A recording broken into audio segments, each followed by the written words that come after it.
Assalamualaikum warahmatullahi wabarakatuh. Perkenalkan nama saya Widawayuni dengan NIM 4112011062.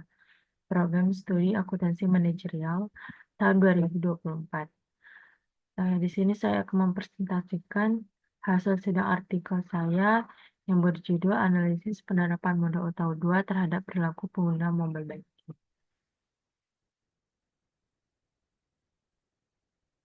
Latar belakangnya yaitu perkembangan mobile banking saat ini dipengaruhi oleh keinginan atau kemauan seseorang untuk menerima dan memakai teknologi yang berkembang. Untuk mengetahui bagaimana penerimaan suatu teknologi bagi pengguna, maka digunakanlah suatu teknologi. Teori teknologi acceptance, salah satu yang relevan dan populer yaitu UTAU 2. Selanjutnya, tujuan penelitian. Tujuan penelitian di sini terbagi menjadi dua. Yang pertama itu umum, yang kedua itu khusus.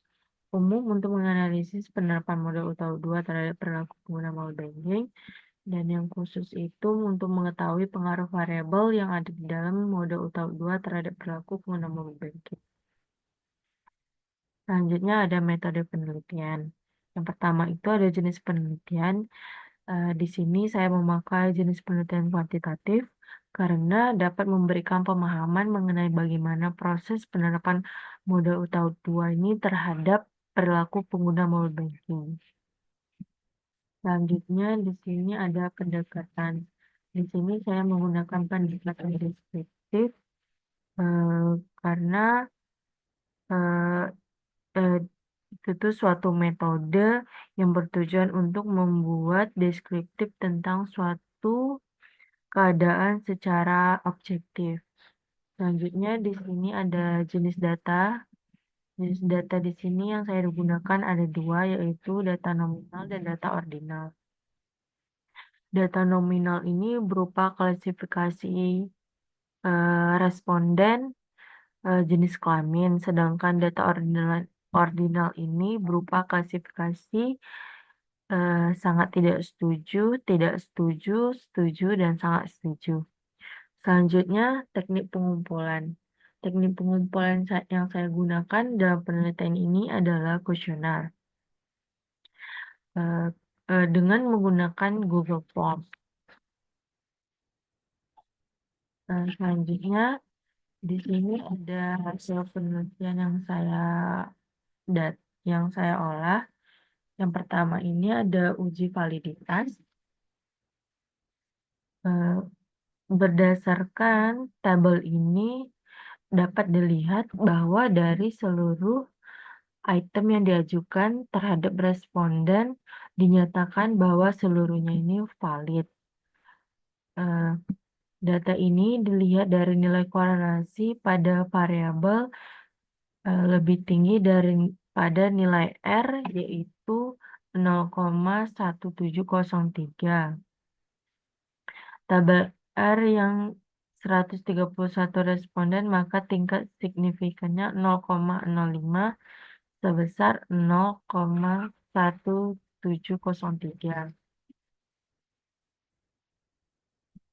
Selanjutnya di sini ada hasil penelitian uji reliabilitas. Dapat dilihat bahwa nilai reliabilitas menunjukkan tingkat reliabilitas instrumen penelitian sudah mencapai karena semuanya variabel lebih dari 0,60. Kesimpulan dari data ini bahwa item pernyataan dari setiap variabel sudah menjelaskan gambaran tentang variabel yang diteliti.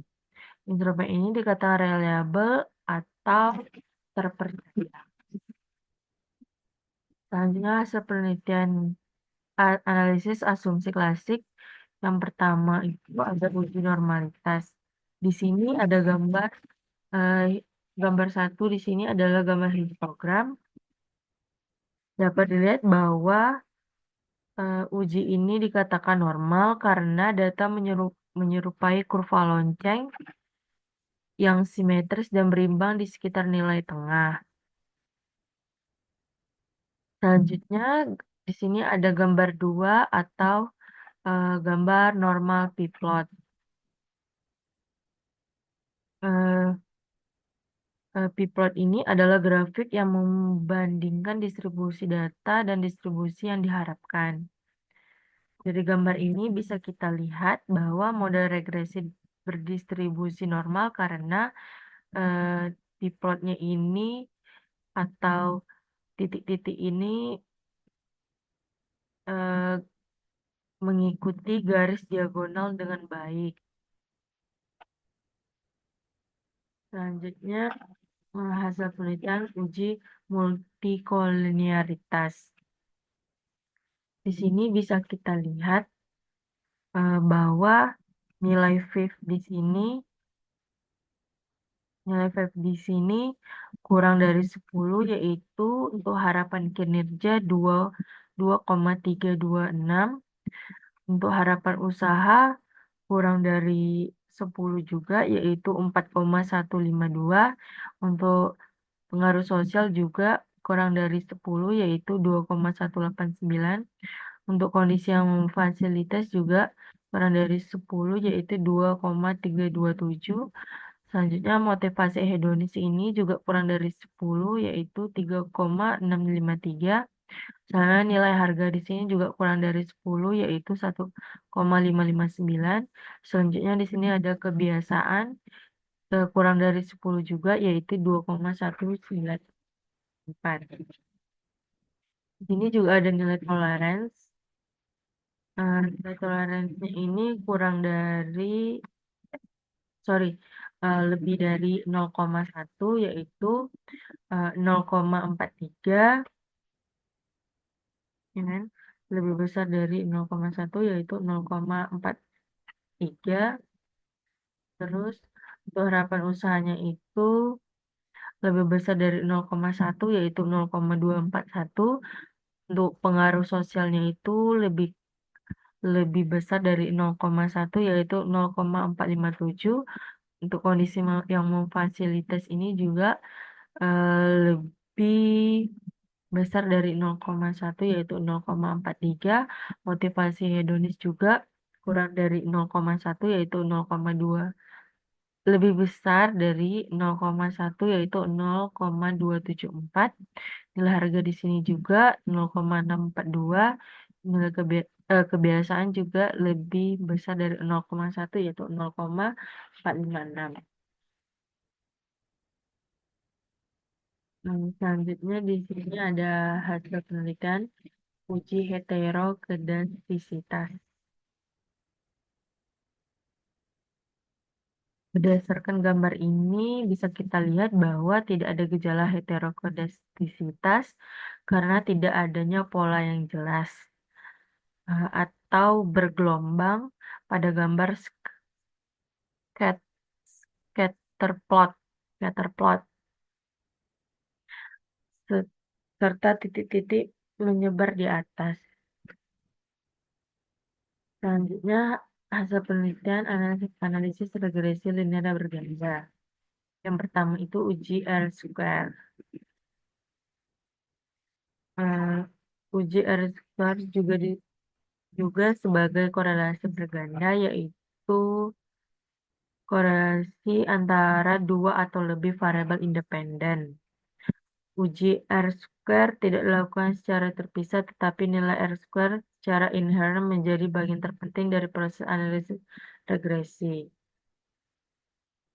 Nilai R diperoleh 0,759 yang mempunyai arti korelasi antara variabel terhadap perilaku pengguna sebesar 0,759. Selanjutnya uji regresi linear berganda. Eh, berdasarkan sorry.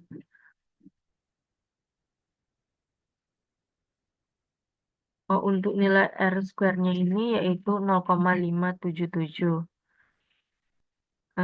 Menunjukkan bahwa sekitar 57,7%. Selanjutnya uji regresi linear berganda.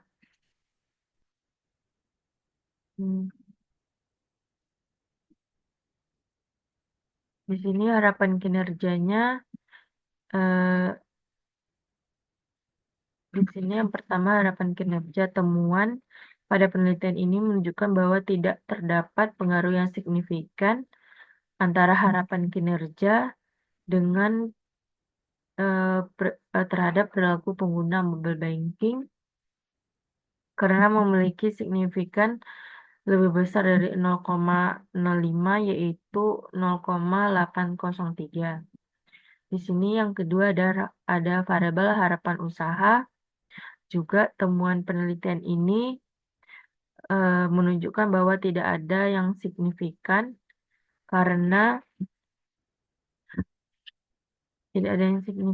karena memiliki nilai sig yang lebih besar daripada 0,05 yaitu sebesar 0,761. Selanjutnya variabel pengaruh sosial di sini signifikan karena hasil nilai signifikannya itu lebih kecil daripada 0,05. Selanjutnya di sini ada variabel kondisi yang memfasilitas ini tidak terdapatnya tidak di sini penelitian menemukan tidak signifikan karena nilai signya lebih besar dari 0,05 yaitu sebesar 0,082. Selanjutnya variabel motivasi hedonis di sini tidak signifikan karena nilai signya ini lebih besar daripada 0,05 yaitu 0,944. Selanjutnya variabel nilai harga di sini signifikan karena nilai signya ini lebih kecil daripada 0,05 yaitu sebesar 0,09. Selanjutnya variabel kebiasaan.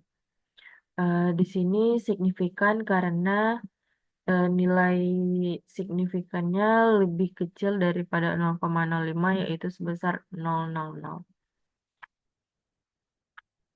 Selanjutnya kesimpulan dan saran. Kesimpulan penelitian ini menunjukkan bahwa faktor-faktor dari UTAUT 1 seperti harapan kinerja, harapan usaha, dan kondisi yang memfasilitas tidak relevan dalam mempengaruhi perilaku mahasiswa dalam konteks pengguna mobile banking. Sebaliknya, pengaruh sosial tetap menjadi faktor penting. Untuk mode UTAUT 2, motivasi hedonis tidak mempengaruhi perilaku, tetapi nilai harga dan kebiasaan memainkan peran penting. Pengalaman pengguna mampu memoderasi hubungan antara nilai harga dan kebiasaan, tetapi tidak untuk hubungan antara motivasi hedonis dan perilaku pengguna. Selanjutnya di sini saran dari saya, aplikasi mobile banking diharapkan dapat ditingkatkan lagi oleh perusahaan perbankan dari segi promosi penggunaan mobile banking, pengembangan program bersama dengan pihak ketiga seperti e-commerce, dan pengembangan dari segi fitur-fitur yang bisa mengefisiensikan dan memudahkan bagi para pengguna mobile banking sehingga para pengguna bisa puas dan terbiasa dalam penggunaan layanan digital banking, yaitu mobile banking dengan memanfaatkan pengguna smartphone, Android, dan iPhone untuk meningkatkan literasi perbankan pada pengguna mobile banking.